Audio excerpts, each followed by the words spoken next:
Most people have at least a passing familiarity with writer R.L. Stine. He's best known for his children's horror book series Goosebumps. If you didn't read the series as a kid, I recommend checking out Popperina's book-by-book analysis series. It is funny and informative.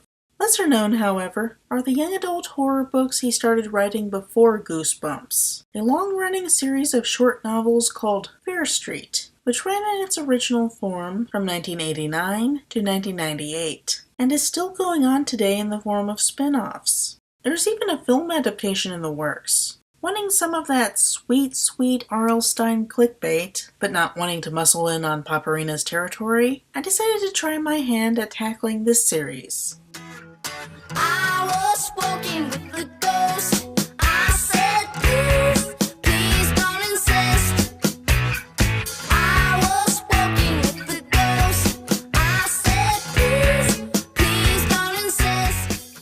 The first thing you notice about these books is how weirdly short they are. Most of the books are less than 200 pages. In a post-Harry Potter world, we tend to imagine YA fiction being much longer. Furthermore, the initial series was written before serialization was the norm for YA, so the books are mostly standalone horror stories, sharing only a common setting, the titular Fear Street, a suburban neighborhood in the fictional Shadyside, Ohio, around which rumors of haunting abound. I do know from TV tropes that later books in the series establish a loose story arc around the Fear family, founders of Shadyside, but aside from a brief mention of a Simon Fear, that arc is not evident in the first book, and I have no idea how far in I'd have to read to get to that. It may have been an element planned from the beginning, or it may have been introduced later when serialization became the norm.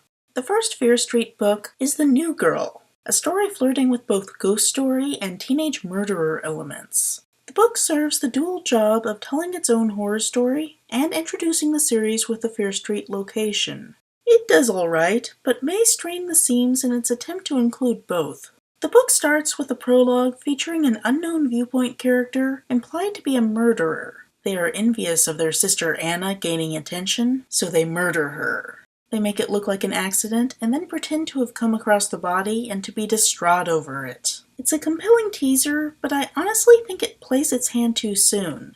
I would prefer to read about it later on in the story than learning something this important that the protagonist doesn't know. The plot centers on a teenage boy named Corey. Thanks to Boy Meets World, I can't read about a Corey without thinking of this dork. While the Corey of the book is a jock, so it might be a bit outdated in its character naming. It's like coming across a protagonist named Kermit in a book written before Kermit the Frog. Through no fault of the author, you're going to view it more comedically than was intended. Corey is a standard teen boy, a nice guy with kind of rude guy friends, on the school basketball and gymnastics teams. He and his friends do wacky pranks, and it's kind of stupid. But then, Corey catches sight of a sexy girl he hasn't seen at the school before. A girl wearing a dress, even though modern girls never wear dresses. Corey, just go for the first thing in a dress. And his friend David doesn't see her, even though she should have been obvious to him. And she doesn't make noise as she runs. And she seems to float a few inches above the ground. And she's super pale, to the extent that her skin is transparent. And Corey finds her hauntingly beautiful. And her name is Ghosty McGhostface. No, not that last one. As it turns out, her name is Anna. Yeah, the fact that she is ghost-like is broadcast a little too strongly for my tastes. We know Anna's dead. As soon as he finds out her name is Anna, the implication should be clear. R.L. Stine trusted his readership would be mature enough to appreciate sex appeal, but not to understand basic implication. Anyway, Corey falls in lust and general fascination with this mysterious new girl, which upsets his close female friend Lisa, who secretly has the hots for him. We find this out in a really sloppy viewpoint shift in the middle of the chapter, which gives me the impression that R.L. Stine himself didn't understand how to use subtle implication effectively. Lisa is interesting as the platonic female friend who wants something more, written pretty respectfully and relatable. I think she's implied to be Asian. That's what almond-shaped eyes indicates, right? If so, points for racial diversity without succumbing to stereotypes. Corey is self-conscious about his conformity to gender roles. When a prank dirties his shirt, he is reluctant to accept a shirt from Lisa out of fear of wearing a girl's shirt. This is what modern feminism would call #masculinity so fragile. But I don't know. Society puts a lot of pressure on people to stay within the boundaries of gender roles, and he doesn't get sexist about it, so I'll let it go. I will not, however, let go the ableist slur spaz that Corey utters. Yes, it was popular in the 80s, but so was calling people fag. And as much as we have a responsibility to not promote homophobia by portraying that as normal, we have a responsibility to not promote ableism. Anyway, Corey obsesses about the ethereal Anna.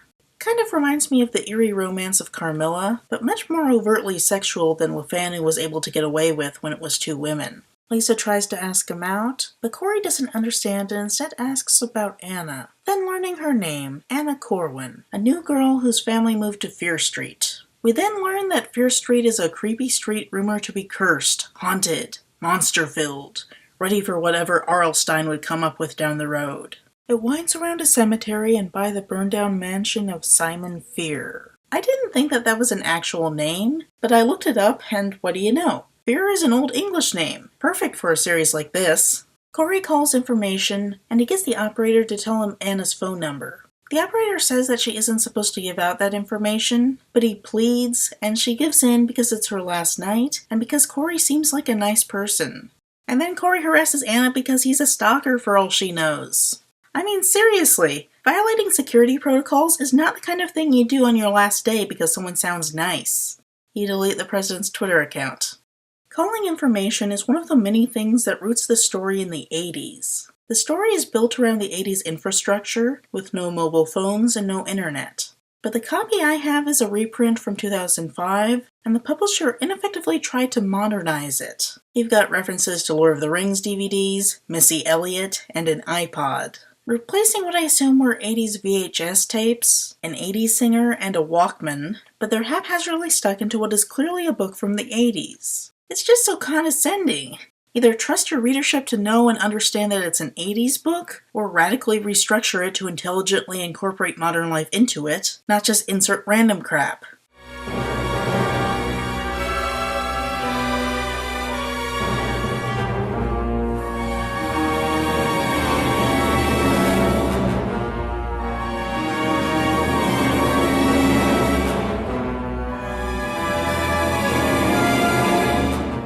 Corey tries calling Anna repeatedly, but keeps getting a male voice, we'll come to know him as Brad, saying that there is no Anna there. The second time, Corey can clearly hear Anna yelling in the background that the phone call is for her, but Brad acts like she doesn't exist. Corey tries to pursue her at school, but has trouble because of the standard ghostly evasiveness, a plot structure that New Girl has in common with Twilight. He tries to take the more direct approach by repeatedly going to her house on Fear Street. This is where the book loses its focus. There is a great effort to set up Fear Street as a scary location in the book series, but it doesn't have much to do with the themes of New Girl, besides as a place where ghosts are apt to haunt. Compare this to The Haunting of Hill House by Shirley Jackson, where the house and grounds are described in lavish detail, both because the house itself is the antagonist, and because it relates to the protagonist's state of mind.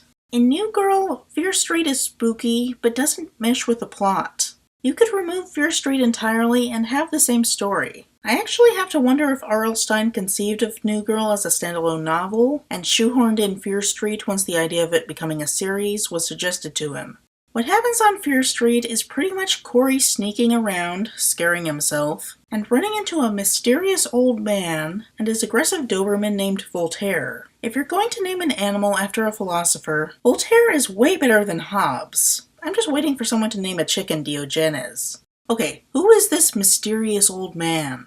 What is his deal? I imagine we'll find out in another book, but I feel like he should have a starring role in this book. All he does is confirm that a particular house is owned by the Corwins, which Corey was suspecting already, and Voltaire jumps on Corey in one chapter's scary cliffhanger, but that just bruises him and nothing comes of it. The first Fear Street book isn't that much of a Fear Street book. Corey keeps trying to enter the Corwin house, but he keeps being greeted by Brad, who yells at him that Anna is dead, and threatens to beat him up if he comes back.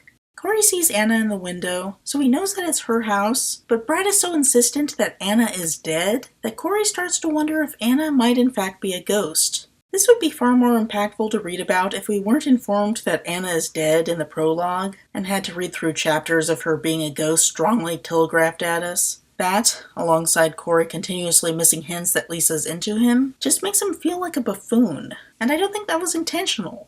Aside from Corey being about as clueless as Mark from The Room when Lisa shows interest in him, the love triangle works pretty well, adding tension to the plot. I'm a big fan of modern folklore, like urban legends, cryptids, and the occasional ghost story. The ghost story I'm most familiar with, that most resembles this, is the Vanishing Hitchhiker story, about a teen boy picking up a beautiful girl just wanting to go home. And it turns out that she's a ghost, trying to find her way to the afterlife by finding the place that she used to live. It's been dramatized a lot, even showing up in an episode of Growing Pains. And there's usually some kind of romantic element between the girl and the boy, with a bittersweet ending where she gets to move on, but they can't become a couple. Even though some dramatizations work in a scary element, like Supernatural, there's an ultimate sweetness to the story where you really feel for her as a girl just trying to get home. New Girl plays with the idea that Anna is some innocent girl murdered by her brother Brad and needs Corey's help to be at peace, presumably through solving the murder and bringing Brad to justice. But this perception changes at the midpoint. Anna calls Corey in the middle of the night and asks him to come over, sounding terrified. So he discreetly takes his mother's car to Fear Street, and she joins him in the car. This is probably what most brings the hitchhiker story to mind. At that point on, however, far from appearing like a damsel in distress, she takes the form of a predatory seductress, and resembles a vampire much more than a ghost. She kisses him, proving she's corporeal, but so hard that she draws blood and practically suffocates him. Vampire definitely comes to mind. She whispers, "Now you are mine." You are mine. You shall be mine. You and I are one. Forever. While the book doesn't fully drop the ghostly theme, she then manifests her eerie supernatural-seeming quality as like a vampire on the order of Carmilla. It's interesting that Corey is relatively passive as the object of the pseudo-vampire's pursuit. It puts him in a role much more often reserved for female characters, like Laura from the Carmilla novella, Mina from Dracula, and Ellen from Nosferatu. I think he's active enough that Mina is the best comparison. He has an erotic nightmare about Anna intruding into his bedroom that resembles the threat of sexy Dracula entering Mina's room, or sexy Carmilla entering Laura's room, far more than a standard ghost antagonist. Anna is now understood to be a flesh and blood student at Shadyside High, actively pursuing Corey as a girl, while Lisa also pursues him. Corey kind of plays both sides, but the book framing doesn't portray this negatively. Anna and Lisa's jealousy are seen as the real problems, which I would appreciate if I thought that it was trying to portray polyamory positively, but I think it's just sloppy writing. Like the author didn't want to commit to either pairing and tried ineffectively to do both at once. Someone starts harassing Lisa, leaving a really gruesome dead cat in her locker, along with a "You're dead too" message. While the book heavily implies Anna is the culprit, Brad is also put forward as a crazy stalker, and the book plays with this ambiguity for a spell. Brad also seems to harass Lisa and possibly try to kill her. Corey finally demands an explanation from Anna, in a bizarrely aggressive fashion that should ring serious warning bells to anyone who witnesses it. Again, I think the book is just sloppy, not malicious, but it does have an air of sexism for just accepting that Corey can strong-arm her around. Anna tells him that their dad is absent and Mom is as fragile as Spider-Man's Aunt May, so their family is pretty much just run by her and Brad, which I guess is a decent way to keep the focus on the younger characters. And Brad is delusional and dangerous. Apparently, he had a girlfriend named Emily who died, and he became unhinged and, Anna thinks, killed their other sister Willa, who Brad was envious of, but he thinks that Willa was Anna because he's crazy. So all of that Anna's dead stuff was him confusing Anna and Willa. If you're paying attention at all, this sounds stupid and fake, but Corey is dazzled by his attraction to Anna and buys it. Now thinking that Brad is a psycho killer, Corey does the sensible thing and calls the police. Bazinga! No. He just tries unsuccessfully to tell Lisa about it, and then goes to the Corwin house alone. Stupid! You're so stupid! Brad gets him in a chokehold. Seriously, what'd you expect? And practically breaks his neck. Corey barely gets out of it by breaking a vase over his head, which should kill him, but cracks on the skull that induce unconsciousness are totally harmless. All he needs is some aloe vera and he's fine. Oh yeah, people often overlook alternative methods of care. Corey finally thinks to call the police, but Anna seduces him upstairs instead. As it turns out, she's the psycho killer. Duh! She tries to kill him with a letter opener and they wrestle for a bit. A rather cleverly set up use of Corey's gymnastic skills comes into play, and Corey manages to hold her at bay. Brad comes in, totally fine by the way, and explains that Anna is actually Willa. Willa killed her sister Anna and then stole her identity, single white female style, although notably New Girl came first. They finally call the police, and Willa is institutionalized off-screen. I can understand the author's reluctance to involve the police, who could easily take over and end the suspense, but there's no good reason why the characters themselves avoid calling the police. This could have been dealt with by having Corey have a bad history with the cops, like maybe he used to steal things and they hate him, or maybe a false alarm thing like in Home Alone 3, or he could be a minority afraid of discrimination, or he could well and truly believe he's dealing with the supernatural and know that the cops wouldn't believe him. Instead, he just doesn't think of it, or else thinks of it and doesn't follow through. That's just sloppy writing. In the wrap-up, Corey asks Lisa to pick his new girlfriend because he's such a bad judge of character. She says she has an idea and kisses him. It's sweet, but I have to wonder if he's just waiting for the answer. He does seem that oblivious. And so concludes New Girl, the first novel of Fear Street. It's alright. The portrayal of female murderers is chock full of feminist controversy. Some hate the depiction of female killers altogether, believing it to be misogyny. Others think that it's particularly feminist for scaring men and subversion of the idea that women are weak and easy to control. I think it really depends on the individual portrayal. This one seems decently feminist. I'm not sure if I'd call it a great subversion of the idea that women are meek, so much as a use of a standard horror trope, but it's not done in a sexist way. The good portrayal of Lisa means that it's not a condemnation of women altogether. You might be able to call it an example of the Madonna horror dichotomy, but it doesn't really condemn Willa for being sexy while being a killer, or associate the two. If anything, it's closer to Fatal Attraction, where the man's promiscuity is condemned more than the killer woman. However, New Girl just portrays Corey as a lovable idiot for not realizing the extent of Lisa's attraction, not a jerk. There is an interesting difference in the portrayal of Willa in the cover variants. She is described as wearing a dress as a ghosty McGhostface red herring, which doesn't even make sense because if she was a ghost, she would be modern, not an ancient ghost, but is also described as sexy. The book doesn't go into detail on how she is sexy, presumably allowing the male reader to imagine her according to their own sexual fantasies, but it should work with the dress. It took the publisher, Simon & Schuster, 3 times to figure out how to do this in cover art.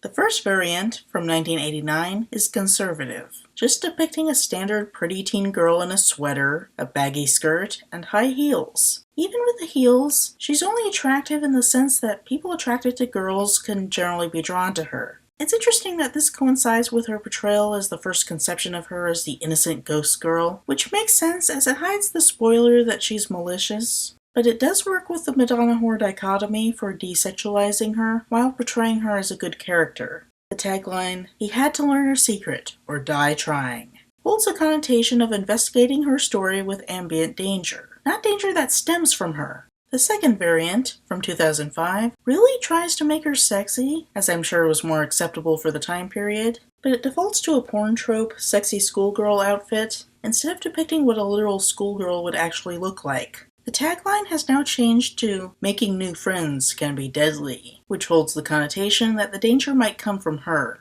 Now that she's overtly sexy, she fits into the predator role. The third and latest variant finally figured out a way to make her sexy while wearing a dress, but its sexualization is way over the top for a book that's not even that erotic. It and the previous variant cut off the model's head, placing the viewer's focus solely on the eroticized legs, and hint of what's between her legs.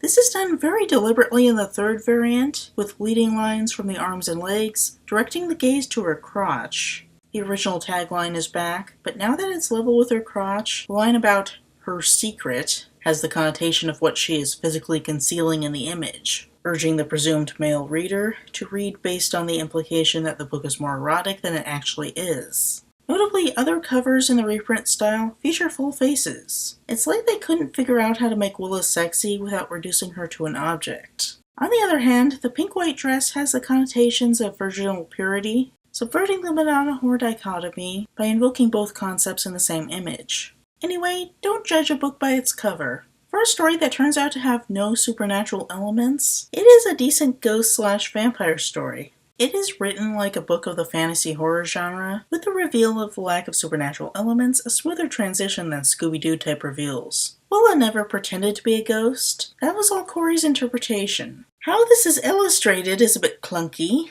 Personally, I prefer the ghost story from the anime series Another, which plays with similar tropes, but does so more elegantly than in this book. Add in Corey acting like a buffoon and not calling the cops until Willa tries to kill him, and it's a bit too cheesy for my tastes. From both feminist and entertainment perspectives, it's decent, but not great. I plan to return to the series at some point in the future, and then we'll see how the next book, The Surprise Party, pans out.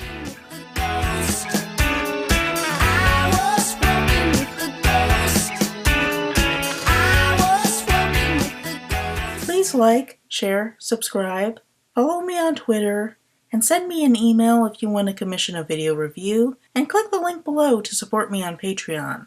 Pledges of $5 or more will earn you a special thank you at the end of each video. Thank you, and please check out my related videos.